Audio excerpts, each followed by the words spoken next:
All right, so today we're going to talk about something that could genuinely change how we all use the internet. It's OpenAI's brand new browser, ChatGPT Atlas. Let's dive in. If you really think about it, our web browsers haven't changed all that much at their core. For decades, it's been the same deal. You type in a box, you click a link, you open a tab. Yeah, sure, they've gotten faster, they look a little slicker, but that fundamental experience, it's been pretty much the same. A passive window you look through. But what if that window wasn't just passive? What if it could actually understand what you're trying to do, anticipate what you need next, and even do some of the heavy lifting for you? Well, that is the huge promise behind ChatGPT Atlas. We're talking about a shift from just browsing the web to actually collaborating with it. And this isn't some far-off what-if scenario anymore. It's here. OpenAI launched ChatGPT Atlas on October 21st, 2025, starting with macOS. And look, this is not just another browser with a new coat of paint. They're positioning this as an AI-native browser built from the ground up to have a conversation with you. So what is it exactly? Well, Atlas is a web browser where ChatGPT isn't just an add-on or some extension you install. It is the browser. The whole experience is designed around the AI, which totally transforms browsing from this solo thing you do into more of a partnership with a really smart assistant.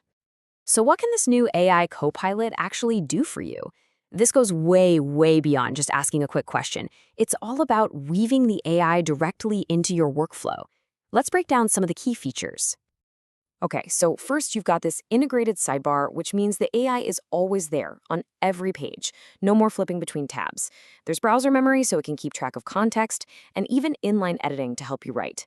But the one feature that everyone is talking about, the one that really feels like a glimpse into the future, is agent mode. Yeah, agent mode. This is a special feature for paying users, and it's where things get pretty wild. This is where the browser stops being a passive tool and turns into an active agent that can literally go and do tasks for you. Here's how it works. You give the AI a goal, something like, find me the best wireless earbuds under $100. Then it just goes to work. It starts opening tabs, clicking on links, filling out forms, pretty much navigating websites just like a person would. And the whole time, you can watch what it's doing in real time and jump in if you need to. It's like automation, but you're still in the loop. Okay, so that's the shiny sales pitch. But like with any ambitious new tech, there's the promise, and then there's the reality of what happens when it gets out into the wild. And the feedback from early users is where this story gets really interesting. Let's take that browser memories feature. OpenAI says it'll remember details from your browsing to give you smarter, proactive help. And they make sure to say, you're in control. But is that how it actually feels to use it? Here's some real talk from the forums. This quote from a user on Hacker News just hits the nail on the head for a lot of people. They say the memory feature can get poisoned by old conversations, dragging totally irrelevant stuff from months ago into what you're trying to do right now. And this really shows the gap, right? The pitch is this smart, helpful assistant. But the reality for many users is an AI that's yammering on and on, making inane comments and just polluting new chats with old, useless information. It's a powerful idea for sure, but the execution seems to be a major headache. And you have to see the clever but kind of frustrating ways people are dealing with this. Some are just disabling the memory feature completely.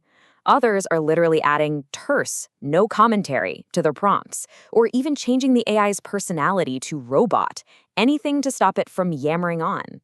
People are basically hacking the system just to get a straight answer. So, if we zoom out from these user experiences, the launch of Atlas is a signal of something much bigger. It feels like the beginning of a whole new chapter in the browser wars. And this time, the main weapon is AI, and the main target is Google's long-standing dominance. And the scale of this challenge is just immense. I mean, look at this. Chrome is an absolute titan with almost 72% of the market. These new AI browsers are just a tiny little sliver. It definitely looks like a David and Goliath situation, but OpenAI has a very powerful slingshot. And there it is, 800 million. That's the number of weekly active users on ChatGPT. Just think about that for a second. If OpenAI can convince just 10% of that huge built-in audience to give Atlas a try, that's 80 million users overnight. That would instantly put it in the same league as Safari. It's an incredible launchpad. But this is about so much more than market share. It's a fundamental fight over the front door to the internet. For decades, that's been Google search, right? You search, you click. OpenAI is betting that it can replace that whole model with a conversation. They want Atlas to be the new starting point for everything you do online. This shift is so big that it's already creating a whole new field, generative engine optimization, or GEO. All of a sudden, the game isn't about ranking #1 on Google anymore. It's about making sure your content is easy for an AI to digest and quote. For any business or creator online, that changes everything. So where does all of this leave us? What does the arrival of a browser like Atlas really mean for the future of the web? When you boil it all down, I think it comes back to one fundamental trade-off: convenience versus control. Atlas offers this incredible convenience, the promise of an AI copilot that can automate away all the boring stuff. But that convenience comes at a price, and that price is giving an AI more and more control over your data, your actions, and your digital life. So let's just quickly recap. Atlas is turning browsing into a conversation. It has some seriously powerful features like agent mode that can automate complex tasks, but, and this is a big but, early user feedback shows there are real problems with the AI's memory and just how chatty it is. This whole thing is reigniting the browser wars, and ultimately its success is going to depend on whether we, the users, decide that all this convenience is worth the trade-offs and control. So we're being offered this powerful AI co-pilot for our journey across the web. The question we have to ask ourselves is that convenience worth giving up our place in the driver's seat? That's the question we'll all have to answer as this technology keeps evolving.